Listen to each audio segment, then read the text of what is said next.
ಎಲ್ರಿಗೂ ನಮಸ್ಕಾರ. ನನ್ನ ಹೆಸರು ಸುಮಾ ಪೃಥ್ವಿರಾಜ್ ದೊರೆಸಾನಿ, ಬೇಲೂರು. ಕರುನಾಡ ಹಣತೆ ಕವಿ ಬಳಗ ಇವರು ಏರ್ಪಡಿಸಿರುವಂತಹ ಕವಿನುಡಿ ಈ ಕಾರ್ಯಕ್ರಮಕ್ಕೆ ನನ್ನದೊಂದು ಪುಟ್ಟ ಸ್ವರಚಿತ ಕವನ. ಕವನದ ಶೀರ್ಷಿಕೆ ಶಿಕ್ಷಣ.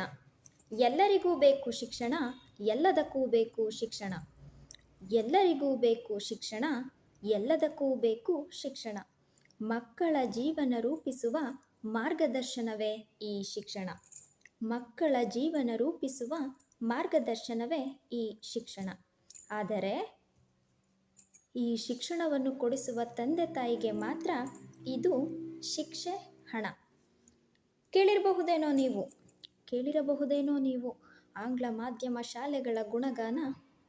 ನಮ್ಮ ಕನ್ನಡ ನಾಡಲ್ಲಿ ಬರೀ ಇಂಗ್ಲಿಷ್ ಭಾಷೆಗೆ ನೀಡುತ್ತಿರುವ ಸನ್ಮಾನ. ಕೇಳಿರಬಹುದೇನೋ ನೀವು ಆಂಗ್ಲ ಮಾಧ್ಯಮ ಶಾಲೆಗಳ ಗುಣಗಾನ.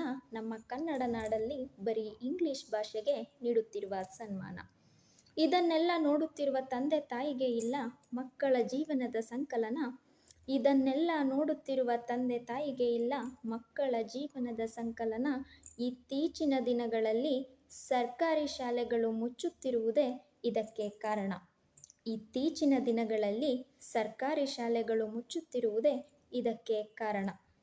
ದಯಮಾಡಿ ತೆರೆಸಿಕೊಡಿ ಸರ್ಕಾರಿ ಶಾಲೆಗಳನ್ನು, ದಯಮಾಡಿ ಉಳಿಸಿಕೊಡಿ ಸರ್ಕಾರಿ ಶಾಲೆಗಳನ್ನು. ನಮ್ಮ ಮಕ್ಕಳಿಗೂ ಕಲಿಸುತ್ತೇವೆ ಶಿಕ್ಷಣವನ್ನು. ಹೀಗೆಂದು ಕೇಳಿದರೆ ಶಾಲೆಯ ಜಾಗವೇ ಆಕ್ರಮಣ. ಹೀಗೆಂದು ಕೇಳಿದರೆ ಶಾಲೆಯ ಜಾಗವೇ ಆಕ್ರಮಣ. ಏನು ಮಾಡಲಿ ಸ್ವಾಮಿ, ನನ್ನ ಬಳಿ ಇಲ್ಲ ಅದ ಬಿಡಿಸಿಕೊಳ್ಳುವಷ್ಟು ಹಣ, ಅದ ಬಿಡಿಸಿಕೊಳ್ಳುವಷ್ಟು ಹಣ. ದಯಮಾಡಿ ಕೇಳಿಸಿಕೋ ಸರ್ಕಾರವೇ ನಮ್ಮ ಆಕ್ರಂದನ. ದಯಮಾಡಿ ಕೇಳಿಸಿಕೋ ಸರ್ಕಾರವೇ ನಮ್ಮ ಆಕ್ರಂದನ. ನಮ್ಮ ಮಕ್ಕಳಿಗೂ ಕಲಿಸಬೇಕೆಂಬ ಆಸೆ, ಚೂರಾದರೂ ಶಿಕ್ಷಣ, ಚೂರಾದರೂ ಶಿಕ್ಷಣ. ಧನ್ಯವಾದಗಳು.